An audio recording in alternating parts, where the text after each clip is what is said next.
यवतमाळ जिल्ह्याच्या उमरखेड तालुक्यातील सार्वजनिक बांधकाम विभागाने गोपिकाबाई गावंडे कॉलेजपासून ते विडूळपर्यंत हे डांबरी रस्त्याचे काम पूर्ण केलेले आहे। पहा, हा डांबरी रस्ता असा चांगला केलेला आहे, उत्कृष्ट केलेला आहे म्हणायला हरकत नाही, परंतु या रोडच्या दोन्ही बाजूच्या साईड्स मात्र भरलेल्या नाहीत। यामुळे भविष्यामध्ये हा रोड पूर्णतः लोडमुळे दबणार आहे आणि दबून तो फुटणार आहे। पहा, दोन्ही साईडला कोठेही ही साईड पट्टी भरलेली नाही आणि साईड पट्टी भरली नसल्यामुळे यामध्ये ठेकेदाराला लाखो रुपये उरणार आहेत आणि त्याचबरोबर ह्या रोडचे आयुष्यसुद्धा कमी होणार आहे। हा गोपिकाबाई गावंडे कॉलेजपासून ते विडूळपर्यंतचा हा रोड आहे। रोड सध्या तरी चांगला आहे, परंतु साईड पट्टी मात्र अद्याप भरण्यात आलेली नाही। त्याचबरोबर मार्च एंडिंगसुद्धा झालेले आहे आणि ठेकेदाराचे बिलसुद्धा निघण्याची शक्यता आहे।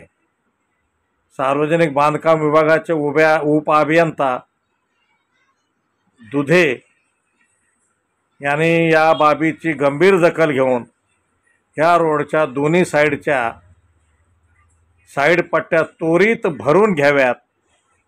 त्याचबरोबर त्यावर लोलरने दबाई करावी, मार्गदर्शक फलक लवकरात लवकर लावावेत अशी नागरिकांची मागणी आहे।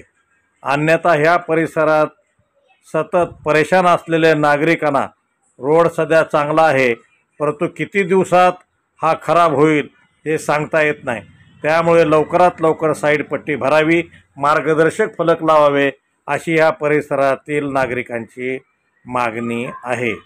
हा गोपिकाबाई गावंडे कॉलेजपासून ते विडूळपर्यंतचा हा एक रस्ता आहे, एक रोड आहे आणि या रोडवर फार मोठ्या प्रमाणात वाहतूक होते। ऊसाच्या सीझनमध्ये ऊस वाहणारे ट्रॅक्टर ट्रक मोठ्या प्रमाणात या ठिकाणून जाया करतात आणि हा ढानकीकडे जाणारा, किनवटकडे जाणारा हा महत्त्वाचा रस्ता आहे आणि याच्या दोन्ही साईडला साईड पट्टी भरणे, नाल्या करणे अत्यंत आवश्यक आहे आणि याची दखल उपविभागीय अधिकारी सार्वजनिक बांधकाम विभाग यांनी त्वरित घ्यावी आणि ही साईड पट्टी भरून घ्यावी। तोपर्यंत ह्या ठेकेदाराचे बिल अदा करण्यात येऊ नये अशी या परिसरातील नागरिकांची मागणी आहे। अग्निबाण लाईव्ह न्यूजसाठी डॉक्टर आंबेजोगाईकर, उमरखेड।